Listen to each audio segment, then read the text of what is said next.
සියලු දෙනාටම සුබ සන්ධ්‍යාවක්. මට සන්ධ්‍යාවක් වුණාද උදේ වුණාද කියලා ඇත්තටම ඔයගොල්ලෝ දන්නේ නැහැ. හරි කොහොම සුබ දවසක් ඈ.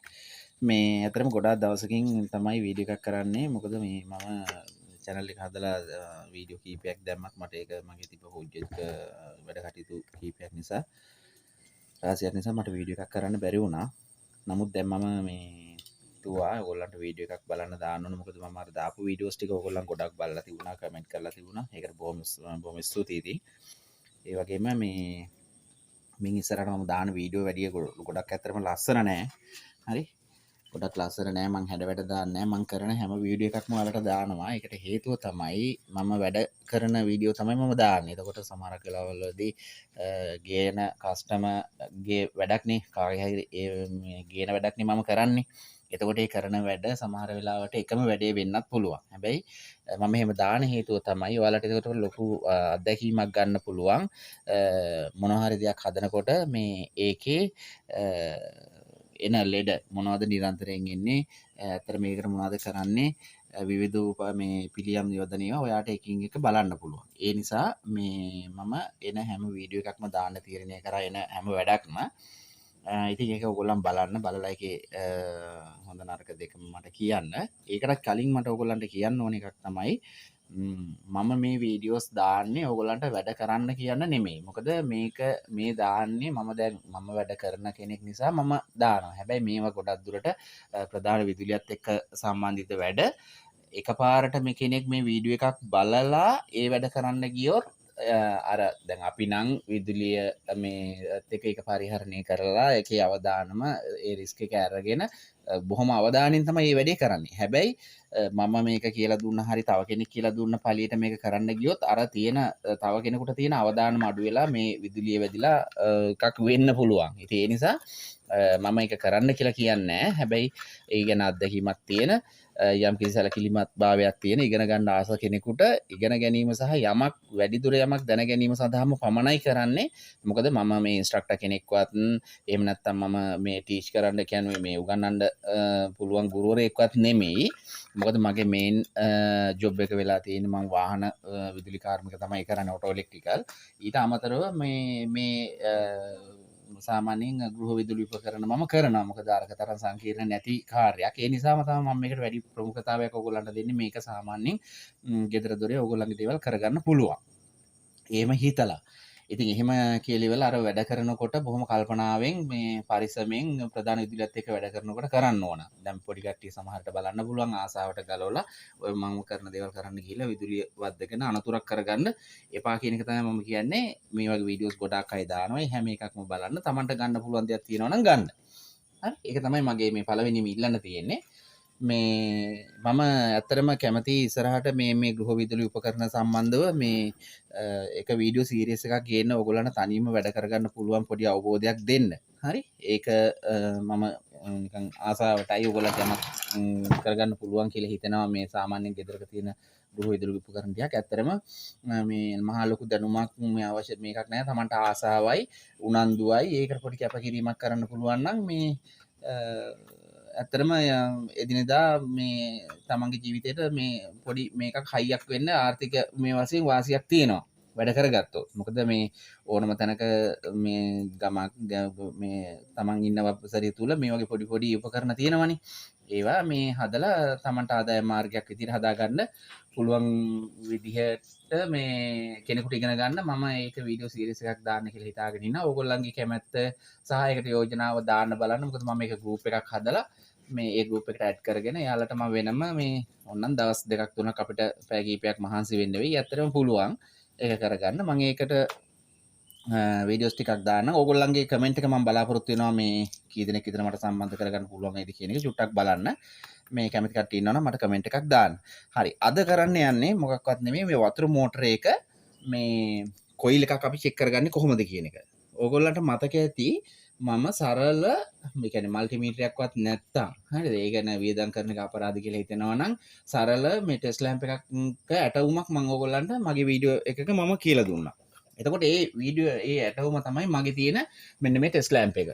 හරි මේක මං හදලා තියෙන්නේ සාමාන්‍ය විදිහට ප්ලග් පොයින්ට් එකකට බල්බ් එකක් පත්තු වෙන්න හදාගන්නේ අපි නිව්ට්‍රල් එකයි පේස් එකයි දීලා සම්පූර්ණයෙන් මේ නිව්ට්‍රල් එකයි පේස් එකයි බල්බ් එකකට දුන්නාම පත්තු වෙනවනේ ඒ පත්තු වෙන වයර් එකෙන් එක වයර් එකක් දෙකට කපලා මේ දෙකට කපලා අරගෙන තමයි අපි ටෙස්ට් ලැම්ප් එක හදාගන්නේ මෙන්න මේ විදිහට දැන් මේ තියෙනවනේ දැන් මෙතන මේ තියෙන්නේ මම මේ විදිහට හදාගත්ත ඇටවුම් හරි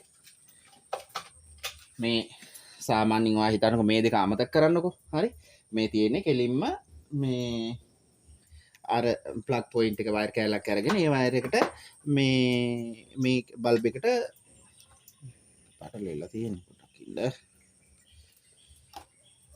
මේකට මේ ප්ලග් පොයින්ට් මේ වයර් එකකින් එන අර සාමාන්‍ය මේ 3 පින් මේ සොකට් එකක් තියෙන වයර් කෑල්ලක් කරනවා රයිස් කුකර් වල එහෙම අයින් කරපුවා ඕන තරම් තියෙනවා කල්ලි දීලා ගන්න ඕනේ නැහැ නේ ඒකක් අරගෙන ඒකේ වයර් දෙකට කෙලින්ම සම්බන්ධ කරලා තියෙන බල්බ් එකට අර බල්බ් එකට හරිද මේ බල්බ් එකට සම්බන්ධ කරලා තියෙන හෝල්ඩර් එකක් දාලා ඉච්චරයි එතකොට මම ඒක කරලා තියෙන්නේ ඒ යන වයර් දෙකෙන් එකක් දෙකට කපලා කට් කරලා හරි මේ තියෙන්නේ දැන් මේ වයර් එක මෙන්න මෙතනින් සම්බන්ධ වෙලා තිබුණේ කෙලින්ම ගත්තොත් මේ වයර් දෙක මේක ඔව් මෙන්න මේක බල්බ් එකට යන එක මේක මෙතන සම්බන්ධ කරලා තිබුණ එක. හරි? මෙන්න මේ වයර් දෙක තමයි එතකොට මේ යන්නේ අරයට. එතකොට ඒකෙන් ඒ කැපෙන වයර් දෙකට මම මොකද කරේ? මේ වගේ පොඩි අර අයින් කරන මල්ටිමීටර් එකේ ප්‍රොප් දෙකක් දාගත්තා. මේ දෙක එකට කරපුවම අර බල්බ් එක පත් වෙනවා. ඒක තමයි ටෙස්ට් ලැම්ප් එක. ඒක මම සම්පූර්ණ හදාගන්න විදිහ එකත් අපහැදිලි නම් වීඩියෝ එකක් දාලා තියෙනවා. ඒක චුට්ටක් බලන්න. එතන ඒක මම මේකට කරන්ට් එකට ගහ ගන්නවා. හරි? දැන් මේකට කරන්ට් එකට ගහගෙන මේක අල්ලපුවම පත් වෙනවා. මම මේ දෙක එකට කරපුවාම හරියම බල්බ් එක පත් වෙනවා. හරි සරලයි. හරි. එතකොට දැන් මේකේ තියෙන දැන් මම මේකෙන් චෙක් කරගන්නේ කොයිල් එක චෙක් කරගන්නේ කොහොමද කියලා බලන්න යන්නේ. මෙහිමයි. දැන් මේ මෝටරේ ගෙනාපු කස්ටමර් කියන එක තමයි වතුර මෝටරේ දාපුවාම ටික වෙලාවක් යනකොට මේ ට්‍රිප් එක ඕෆ් වෙනවලු. ටික වෙලාවක් යනකොට. හරි එතකොට මේ මෝටරේ ගෙනාපු කස්ටමර් කියන්නේ මෝටරේ දාපු ගමන්ම ට්‍රිප් එක යනවා කියලා. හරි මේකේ එකනා කියන්නේ. ඒතර මේකේ කියන එකනා කියන්නේ ටික වෙලාවක් ගියාම ඕෆ් වෙනවා කියනවා මේ මෝටරේ මේක එකනා කියන ගෙදර ස්විච් එක දාපු ගමන්ම ප්ලග් එක ගහපු ගමන්ම ඕෆ් වෙනවා කියලා. එතකොට ලෙඩේ සමාන වුණාට ලෙඩ දෙකක්. මොකද මේක ටිකක් දුවලා ඕෆ් වෙන්නේ මේක ගහපු ගමන් ඕෆ් වෙනවා. එතකොට සාමාන්‍ය මෝටරයක් මම ඔයාලට මේ වයින්ඩින් එක කොහොමද වැඩ කරන්නේ කියන එක පස්සේ මෝටරයක් ගලවලා මොගලන්ට කියලා දෙන්නම්. මේ මෝටර එක සරලම දේ තමයි ඔයාලා බලන්න ඕනේ. මේ වයර් දෙකටනේ අපි කරන්ට් එක දෙන්නේ. දැන් මෝටරයක් ගත්තන් පස්සේ මේ තියෙන්නේ මෝටරේ කරන්ට් එක දෙන්නේ. මේක දැන් සම්පූර්ණ මෝටරේ තියෙනවනේ. මේ තියෙන මෙන්න මේ එකක් එර්ත් එක නියුට්‍රල් එකයි පේස් එකයි දුන්නාම මෝටරේ වැඩ කරනවා. ඒකට මේක එර්ත් එක නැතුණත් මේක නියුට්‍රල් එකයි පේස් එකයි දින වයර් එක තමයි තියෙන්නේ. එතකොට අපි අර චෙක් කරගන්න පුළුවන් දේ තමයි මේකේ මෙන්න මේකේ මේ වයර් දෙකෙන් දෙකටම අර අපි අදාගත්ත ටෙස්ට් ලැම්ප් එක තිබුණාම පත්තු වෙන්න ඕනේ. හරි? ඔන්න ඔහොම පේනවනේ. මේ වයර් දෙකටම තිබුණාම පත්තු වෙන්න ඕනේ. දැන් පත්තු වෙනවනේ මේක. එතකොට ඒ වගේම තමයි මේක වෙන්නේ අර විදිහට වෙන්නේ මොකක් හරි කොයිල් ෂෝට් එකක් තිබුණා. මේ කියන්නේ මේ කම්බි කොච්චර මෙහෙම උතලා තිබුණත් මේ ඉන්සුලේෂන් දාලා මේවා මේ ටයිට් කරලා තියෙන්නේ මේ බොඩියට ගෑවෙන්නේ නැහැ මේක කම්බියක්වත්. මොකද එකක් තමයි මේ ඉන්සුලේෂන් මේ ලෙදර් පේපර් හරි මේ දාලා තියෙනවා. ඒව දාලා තමයි මේ කම්බි දාලා. දැන් තමයි මේ කම්බි එකට එකක් ගෑවෙන්නෙත් නැහැ. මොකද මේ කම්බියේ එනමල් එකක් තියෙනවා. එනමල් එක නිසා කම්බි එකට එකක් ගෑවෙන්නෙත් නැහැ. අනික තමයි මේ කම්බි තුවාල වෙලා චුට්ටක්වත් මොන හරි වෙලා වුණොත් මේ බොඩි ගෑවෙන්නත් බෑ. ඒ නිසා මේවා සේෆ්ටි විදියට තමයි දාලා තියෙන්නේ. ඒක මම පස්සේ වට තේරුම් කරලා දෙන්නම් මේ කොයිල් එකක් කොහොමද වැඩ කරන්නේ කොයිල් එකේ වයින්ඩින් කීයක් තියෙනවද වයින්ඩින් ටික මෙතන හැදෙන්නේ කොහොමද ඒ ටික කියන්නම් මම පස්සට. එතකොට දැන් වෙන්න ඕන දේ තමයි මේ වයර් දෙකට විතරක් මේ ටෙස්ට් ලාම්ප් එක වැඩ කරන්න ඕන. ඔය විදියට. හරි. මෙහෙම තියලා මේකේ මේ බොඩි එකට තිබ්බහම දැන් මේ බොඩි එකට දැන් කොහොමද තිබ්බහම මේක පත් වෙනවනේ. මෙහෙම අල්ලන්න එපා. දැන් බොඩි එකට තිබ්බහම මේක පත් වෙනවා. වයර් වලට පත් වෙන්න බෑ. මේ වයර් දෙක එකකට පත් වෙන්නේ නැහැ නේද? හරි. මේක වෙලා තිබුණ දේ තමයි මේක රෝටර් එක මේ කම්බියක් පාම්බි පොටක් මේ ස්ලීවින් එකක් උඩට මේ ලෙදර් පේපර් කැල්ලක් තුවාල වෙලා මේ අර කරගෙන රෝටර් එක අර යකඩ මේ රෝටර් එක මේක ගෑවි දූලා තියෙනවා. එතකොට ලොකු ඇම්පියර් එකක් ගන්නකොට අරින් ට්‍රිප් එක යනවා. ඒක තමයි වෙලා තියෙන්නේ. මම ඒක හැදුවා ඊට පස්සේ. හරි. දැන් එතකොට දැන් ෂෝට් එකක් නැහැනේ. දැන් මේකේ ඔන්න පිටට බොඩියට තිබ්බට ගෑවෙන්නේ නැහැ. ඔන්න දැන් මේ දෙක එකට කරපුවාම පත්තු වෙනවා. වයර් වලට පත්තු වෙන්නේ නැහැ. හැබැයි මේ වයර් දෙකට පත්තු වෙනවා. අගවල දෙකට. හරි. ඒකේ ලෙඩේ එතකොට හරි. එතකොට මම දැන් මේ ලෙඩේ තියෙන එකක් පෙන්නන්නම් ඔයාලට. දැන් මේකෙත් එහෙමම තමයි. මේ මෝටරේත් එහෙම මේ දෙකට වැඩ කරන්න පුළුවන්. හරි. මේ දෙකට වැඩ කරන්න පුළුවන්. හැබැයි මේ වයර් එකකුයි මේකේ බොඩියටයි පත්තු වෙන්න බෑ. පේනවද? දැන් පත්තු වෙනවා නේද? මම බොඩියට තිබ්බම අර මේ ටෙස්ලා ලැම්ප් එක වැඩ කරනවා. හරි. මේක වයර් එකක් තිබ්බම වැඩ කරනවා. හරි. එතකොට මේක මේ දෙකට විතරයි වැඩ කරන්න පුළුවන්. මේකට වැඩ කරන්න බෑ. පැහැදිලි නේද ඔයගොල්ලන්ට? සරලයි චෙක් කරගන්න එක. හරි. මේක මල්ටිමීටර් එකකුත් කරන්න පුළුවන්. හැබැයි සමහරලාට මල්ටිමීටර් එකකින් ඔය නෝමලි තියෙන ෂෝට් එකක් හොයන්න අමාරු. සමහරලාට රීඩ් කරන්නේ නැහැ. ඇනලොග් මල්ටිමීටර් එකක් වගේ ෂූට්ටක් බලන්න. නමුත් මේක තමයි සාර්ථකම ක්‍රමය කියලා මම හිතනවා. මම අර කලිනුත් කිව්වනේ. මම කියන එක ෆයිනල් ආන්සර් එක නෙමෙයි. මම ඇඩ්වයිසර් කෙනෙක් නෙමෙයි. නමුත් මේ මම වැඩ කරන විදිහ. ඉතින් අවුලක් නැහැ. මම දැන් අවුරුදු ගාණක් තිස්සේ ඉඳලා වැඩ කරනවා. ඉතින් ඒ හැදුවා නම් හැදුවා තමයි. හරි. ඒක ඔයාලට ඒ අත්දැකීම ගන්න පුළුවන් මේ වැඩ කරලා මේ එක්ස්පීරියන්ස් එකත් එක්ක. ඉතින් කරනවා නම් කල්පනාවෙන් කරන්න ඕන මේ මොකද ප්‍රධාන විදුලියත් එක්ක වැඩ කරන්න තියෙන්නේ. මේක වැඩ කරනකොට පොඩි කට්ටිය ළඟ පත තියාගන්න එපා. තමුණුත් මේ ඒ සුදුසු පියවරන් අරගෙන තමයි මේවා පාවිච්චි කරනවා කල්පනාවෙන්. හරි. දැන් ඒතර පැහැදිලිනේ මේක ලෙඩේ. මේ දෙකට වැඩ කරන්න ඕනේ.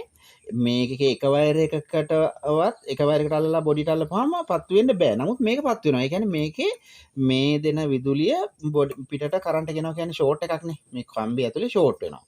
හරි. අපි බලමු මේක හොයාගන්න පුළුවන් වේද කියලා. මේ ෂෝට් වෙන එක තැන කොතනද කියලා අපි ටිකක් මේක ගලවලා බලමු.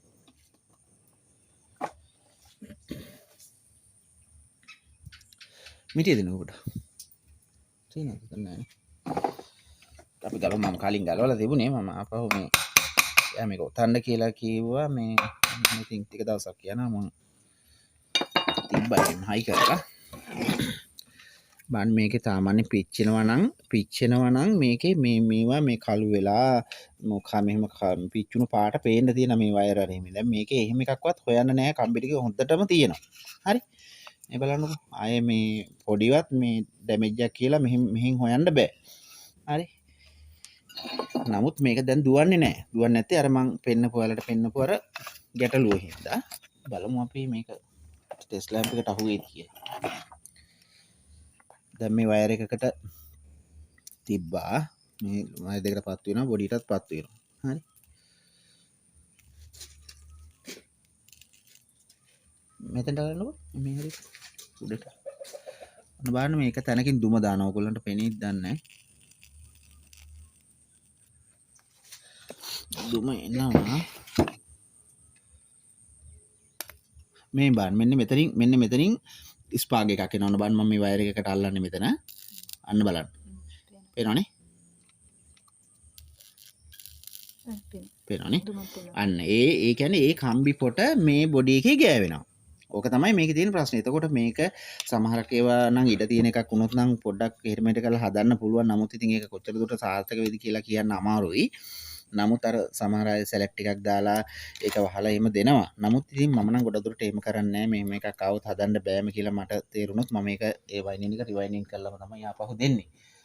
මේ ඒ නිසා ඒක ඒ ලෙඩේ ස්වභාවය අනුව තමයි ඒ තීරණය ගන්නෙ. අර උතන්න මොන කියලා නියමෙකුත් නැහැ. ඇත්තටම මේක උතන්න කිත් ලොකු වේදමක් යනවා. හදන්න බැරි නම් කරන්න දෙයක්වත් නැහැ.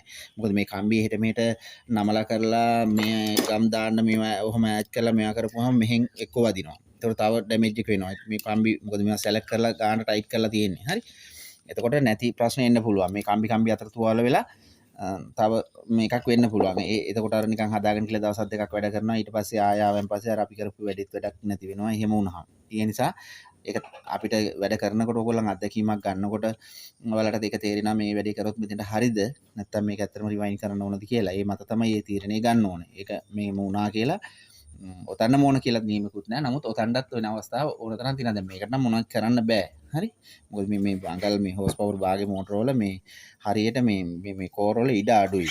හරි. ඒ නිසා මේ එහෙර මෙහෙට කරලා මෙයා කරන්න බෑ. අනික තමයි මේක මොන හරි කරන්න මේ බයිඩින් එක ගලවලා අපි කම්බි ටික ඈඩ් කරගත්තොත් දැන් මේක මේ අවුරුදු 15ක් විතර වෙන මෝටරයක්. හරි. ගලවලාම සර්විස් කළවත් නැහැ. මේ ප්‍රශ්නෙටම තමයි ගැලෙන්නේ. එතකොට මේක ගලවපුවහම වෙන්නේ මොකද මේක දැන් අර අපි දාන සැලක් වගේ නෙමෙයි මේ කම්පැනිෙන් දාලා තියෙන සැලක එක හරි හයියයි මේ කම්බි එකට ඇලිලා තියෙන්නේ අපි මේක ගලවලා මේක පොඩ්ඩක් හරියට වැඩේ කරන්න කියලා ඈඩ් කරලා මෙයා කරපු ගමන් මේ කම්බි වල තියෙන ඉන්සුලේෂන් එක ගැලවෙනවා ඊට පස්සේ කම්බි ෂෝට් වෙන්න ගන්නවා හරි ඉතින් ඒ නිසා මේ ඒ වගේ తాවකාලික පළස්සරයක් කරනවට වඩා හොඳයි කස්ටමර්ට තේරුම් කරලා දීලා මේ එක්කෝ තණ්ඩ කැමති නම් යාව කරනවා නැත්නම් එයාට අලුත් මෝටරයක් ගන්න කියනවා නම් ගන්න කියලා මොකක් හරි එහෙම සොලියුෂන් එකක් තමයි අපි දෙන්න ඕනේ හරි මොකද එයාත් රැකෙන්න ඕන අපිත් රැකෙන්න ඕන අපේ වැඩේ ගැන සැටිස් වෙන්නත් ඕනනේ ඒ හින්දා ඉතින් ඕනෝක තමයි මම ඔයගොල්ලන්ට කියන්න ඕනකම තිබුණේ ඉතින් මේක සාමාන්‍යයෙන් වැඩක් කරගෙන යන කෙනෙකුට මේක ගැටලුවක් තිබ්බ කෙනෙකුට මේක වටී කියලා මම හිතනවා මේක චෙක් කරගන්න එක මේ දන්න කෙනෙකුට ඉන්නවා නම් ඉතින් එයාට මේක එයාගේ දේ වැඩි දියුණු කරගන්නත් එයාට වටීවි අලුතෙන්ම බලපු කෙනෙක් ඉන්නවා නම් එයාට මේක චෙක් කරගන්න යම් කිසි මේ උදව්වක් වෙයි කියලා මම හිතනවා හරි කොහොමවත් ඔක තමයි දැන් ඉතින් මේ වැඩ ටික කරන්න ඕන අර වැඩේ කරලා ඉවරයි මේක වැඩේ කරන්න තියෙනවා ඔයාලට මම මේකේ අර මුලින් කිව්වා වගේම මම මේවා උතන හැටි එතකොට මේක මේවා මේ ස්ටෙප් බයි ස්ටෙප් මේ ගෙදරක සාමාන්‍ය තියෙන විදුලි උපකරණ ටික අලුත් හරිය කරගන්න හැටි වලට පොඩි පාඨමාලාවක් විදිහට කියන්නේ මුදල් ගන්න නැතුව හොඳේ නොමිලේ කරලා දෙන්න මම බලන්න ඒකට ඕගොල්ලන්ගේ රියැක්ට් එක මම බලාපොරොත්තු වෙනවා ඕගොල්ලෝ මට ඒක මේ කමෙන්ට් එකකින් දාන්න මේ එහෙනම් අදට මං නතර වෙන්නම් මං ඉස්සරහට මේ වගේ කරන පොඩි වැඩ ඔක්කොම ඕගොල්ලන්ට බලන්න දානවා ඒක සමහරට පිළිවෙලක් නැති වෙයි මේවා වාහන වල ඒවා ඔක්කොම දානවා ඒ හින්දා මේ හැම එකක්ම බලන්න කියලා ඉල්ලන ගමන් ලයික් එකක් කමෙන්ට් එකකුත් දාලා මාව සබ්ස්ක්‍රයිබ් කරලා නැත්නම් සබ්ස්ක්‍රයිබ් කරලා තියාගන්න බෙල් අයිකන් එකත් ක්ලික් කරලා තියාගන්න වටිනවා කියලා හිතෙනවා නම් මේ එන සුබ දවසක්